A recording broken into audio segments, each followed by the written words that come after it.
Good day and great health. My name is Dr. Jared Kasarka of Ohio Specific Chiropractic. I'm a pediatric, family wellness, and upper cervical specific chiropractor.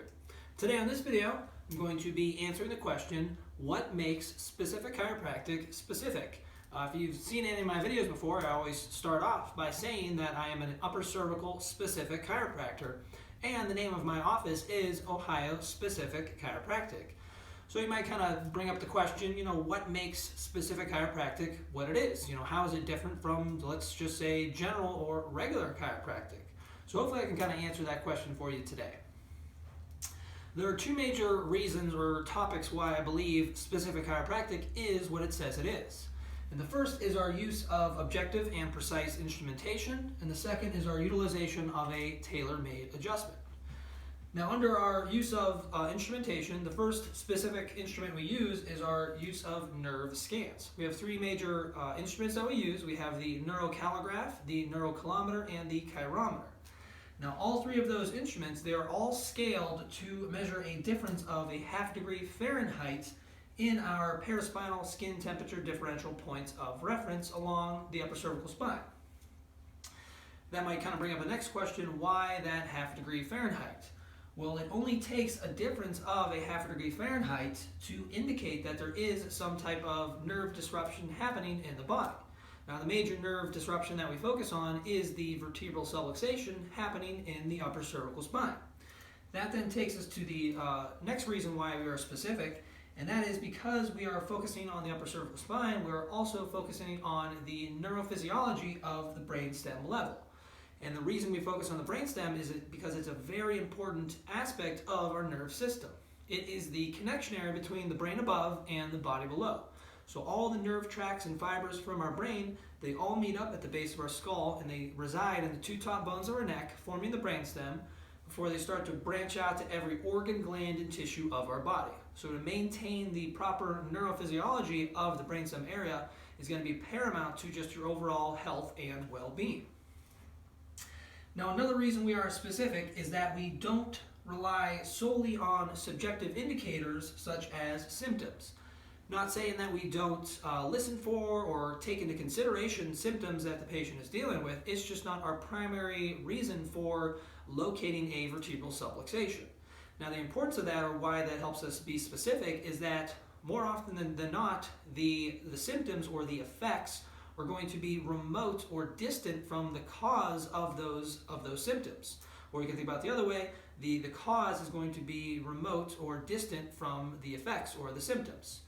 So this allows us to focus on a very important aspect of your nerve system at the brainstem level. If you're just listening for or just focusing on the symptoms, you may never reach the true cause of that problem.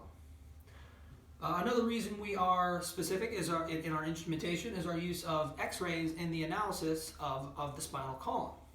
Now, when we take x-rays, we take 3 views to get a sort of 3-dimensional representation of how the biomechanics of your spine are functioning. When we take those three views, we then analyze them through our specific line drawing analysis, and we measure our points of reference in angle degrees and in millimeters. To put that in kind of some perspective, there's about 25 millimeters in 1 inch. So the measurement we're using is very small. Now, the reason for that is that it only really takes minute misalignments in our spinal structures to create nerve disruptions in the body. Again, that major nerve disruption that we are focusing on is the vertebral subluxation happening in the upper cervical spine. Another reason x-rays help keep us specific is that it allows us to determine the exact malposition of what are called the neural foramen. Now, the neural foramen, they cannot be palpated from just regular sort of external palpation.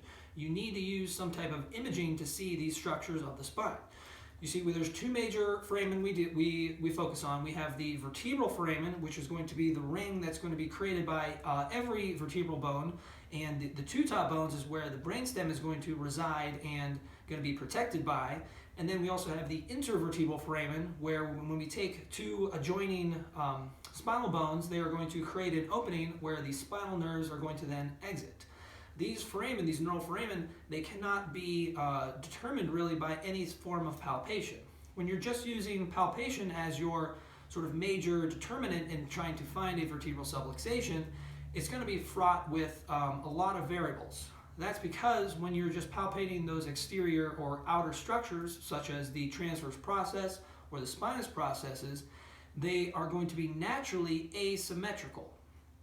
So you can really be, palpating something that might feel like it's out of place one way or the other, but in actuality, just because of that normal occurrence of that asymmetrical variance in the structures of those outer structures, it might the misalignment might actually be in the complete opposite direction.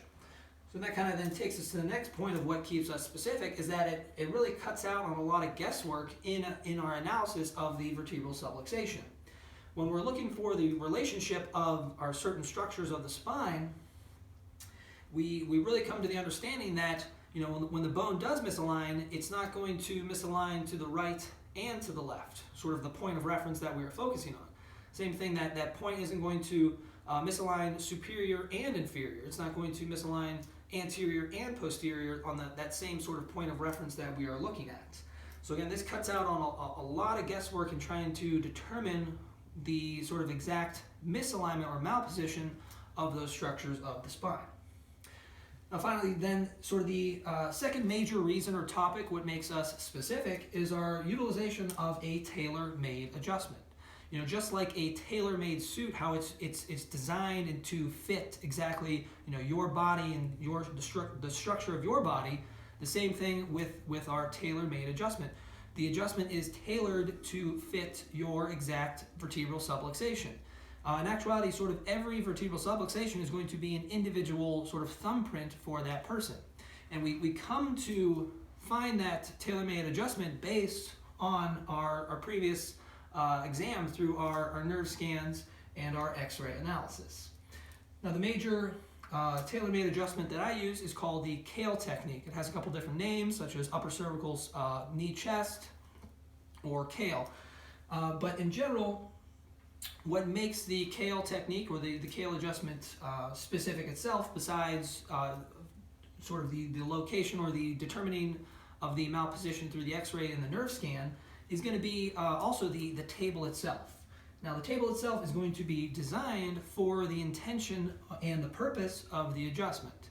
If you did sort of compare a Kale knee chest table next to, let's say, just a general chiropractic table, they're going to be, you'll notice fairly quickly the difference in those two tables. In actuality, the Kale table is going to be different, I would say unique for the reason of its intention to correct the tailor-made or to correct the vertebral subluxation through the tailor-made adjustment. What also helps keep the adjustment itself specific is that we are going to stabilize the spine prior to the adjustment in order to remove any potential to quote-unquote wrench or twist the neck. If you do any sort of quick Google search or YouTube search for chiropractic adjustment, you're going to find a lot of things underneath the sun that are what I don't really consider chiropractic adjustments. There's going to be a lot of movement, a lot of sound, a lot of wrenching, a lot of twisting, a lot of popping, cracking, things like that. It's all about sort of selling crack, quote unquote. But the problem, this might be for another video, but a problem with a lot of those, quote unquote adjustments is they're really trying to manipulate the spine to try to create as much joint movement as possible. But in actuality, if a vertebral subluxation is what it says, we don't need to move all the joints. We just need to move the one that is creating that vertebral subluxation.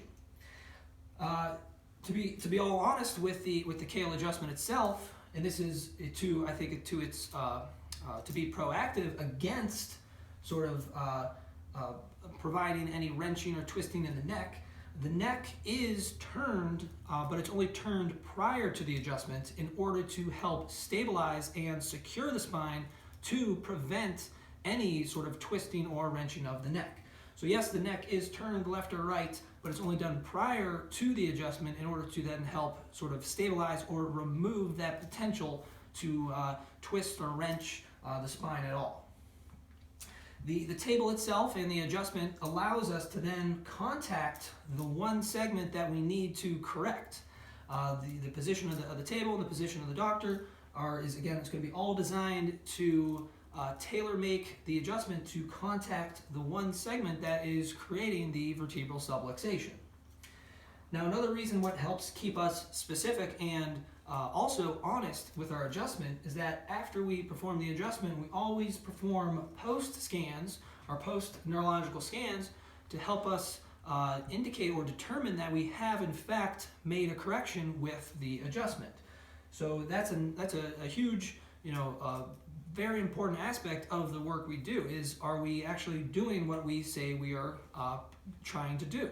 So taking those post scans allows us to indicate that, yes, we have corrected the vertebral subluxation, or no, we have not. A lot of techniques might not sort of utilize that aspect, which is very important for our care. Now, you might still think, this all sounds well and good, and that sounds great. Specific chiropractic, that's very cool, and all that. But still, you might not be, kind of completely sold or kind of feel that it has, the merit that it says it has. But one thing that I always kind of keep in the back of my mind, for my, reason for being specific in my care is because of this fact right here. The weight of a dime can decrease nerve function by 60%. So if you think about the weight of a dime, if you put a dime on your hand, if we kind of put that into some comparison, the weight of a dime is equivalent to about 0.005 pounds. So if you feel that weight, that is very light, very small, but think that weight, if it's on a nerve, is going to decrease the functionality of that nerve by 60%. So again, we're dealing with millimeters of misalignment, and we're dealing with half a degree Fahrenheit changes in our neurophysiology and in the structure. We're talking about very small movements in those structures in the neurology, and how that can impact and affect our overall health. So this is always important, I think, to keep in the back of your mind is, if you're being specific with your care, you can really just improve and optimize how that nerve system is functioning overall. So again, this is just kind of like a quick primer in some of the reasons why specific chiropractic is what it is. But if you have any more questions or concerns about this topic or anything, please don't hesitate to reach out to me on my website at ohiospecific.com.